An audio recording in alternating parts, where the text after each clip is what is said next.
Hi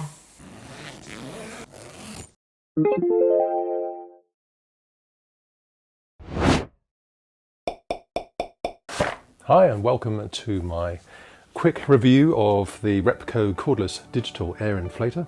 I popped down to my local store in the attempt to get a replacement foot pump which had knackered out, and the canny salesperson said, well, for the same money you could buy this cordless drill type of thing. So being a sucker, I thought, yeah, okay, we'll give it a go.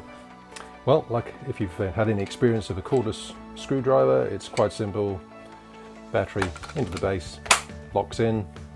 You've got your little handy area there for your inflators. Now it's at this point won't start. It takes about 4 hours to charge up, and they recommend you don't leave it on. It feels a little bit lightweight, and the battery pack is certainly much lighter than my cordless drill driver, but then it's 75 bucks. Now the inflator is actually thoughtfully threaded at the end, so if you're inflating your car tyre, you just twist it on and you can actually leave it locked in, so it's not going to have to keep popping off. And this end seems to have a couple of O-ring seals. I don't know if you can see that. So pushes in. On the back you will see we have the on-off switch in the middle.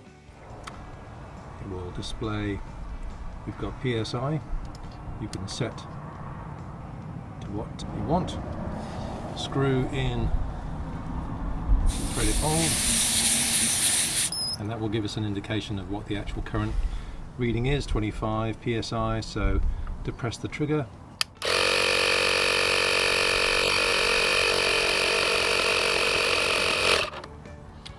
and it's done.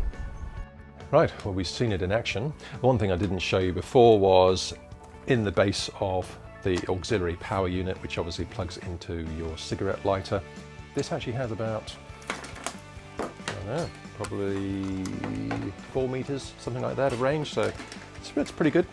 When I was actually filming pumping up the tyres, they seemed to stop short of a few PSI off the target, and it does seem pretty accurate. I double checked the reading on the unit to a tyre pressure gauge, and it did seem to be within tolerance.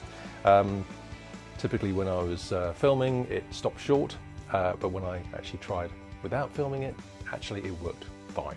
So I pumped up my daughter's tyres, which of course all 4 of them needed pumping up. No surprise there, ladies. But yeah, it does the job. It beats pumping up by foot, or certainly by hand, and at $74.99, yeah, if you were looking to replace, I know you can buy cheaper foot pumps and things like that, but this beats the hell out of stamping up and down, pumping up tyres, that's for sure. So, thanks for hanging in there, and thanks for watching. Cheers, bye-bye.